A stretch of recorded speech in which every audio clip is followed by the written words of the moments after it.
My name is Johane Alexandre. I'm a social worker. I also work for the Department of Labor as a labor service representative. So I get to interview people, I get to do workshop, and I get to have a conversation every day with different type of people. If I also get to do some work on the weekend with people as well. I think the best part of my job is to communicate, talk to people, and find out about them, and be humble.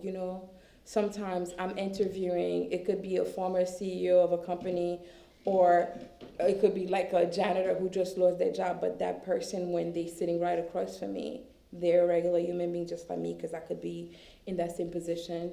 And so I like what I do because I get to listen to people and then just try to help them. One night, I was outside of a gym with my cousin, and at the time I was separated with my ex-husband, and he attacked me on the street. So I was calling 911. No one was responding. I was searching, just like going through like my phone at the time, and I kept calling 911. And every time I would pick up the phone, my ex was dropping it on the floor. And finally, I was like, oh my God, there's a number that I used to teach others when I used to do domestic violence classes, for whether it was teenagers or just adults. And I remember saying, if you don't remember anything out of this class, just remember 1-800-621-HOPE, which is the number that you need to dial if you're in any type of crisis. And I remember dialing the number, and I'm running because we were on the street, and my cousin held the door to the gym, and my ex was running after me, so I was in between the doors, and the gym was closing, so they're kicking me out. And I just found myself just on the phone and being hit, and having a Safe Horizon person on the phone saying, are you okay?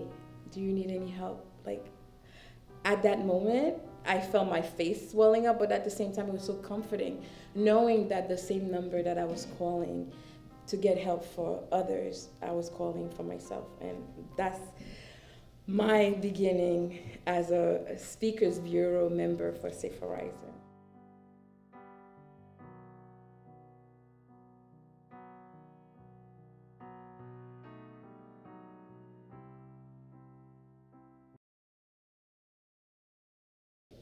I think it impacted people in a way that, like I said, you having a conversation, and then even children, it was a way for me to talk to my young child about it. When then she realized that she considered pink for cancer, and then now she sees purple, and she associates purple with domestic violence, and she understands that something happened to mom, and that I was able to talk to her about it, and then, as much as she loves her dad.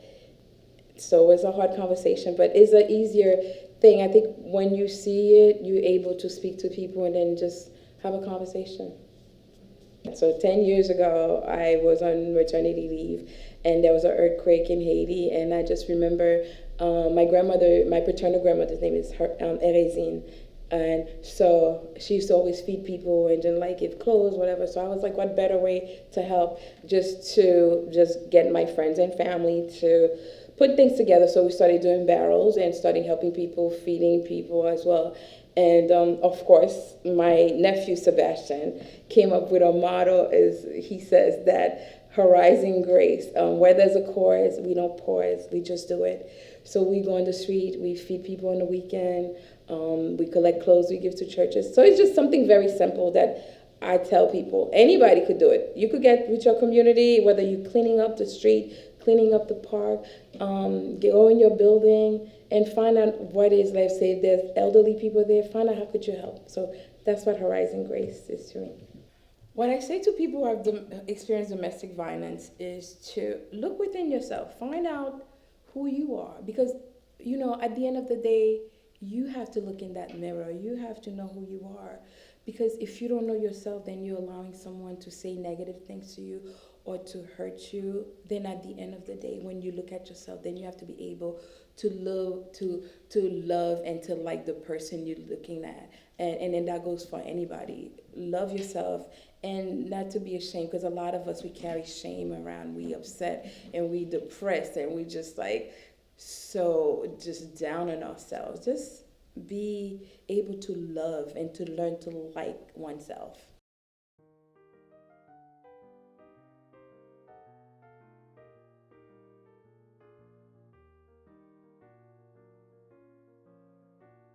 Here I was in the dark outside of the gym while Yankees were playing again and being assaulted by the once love of my life.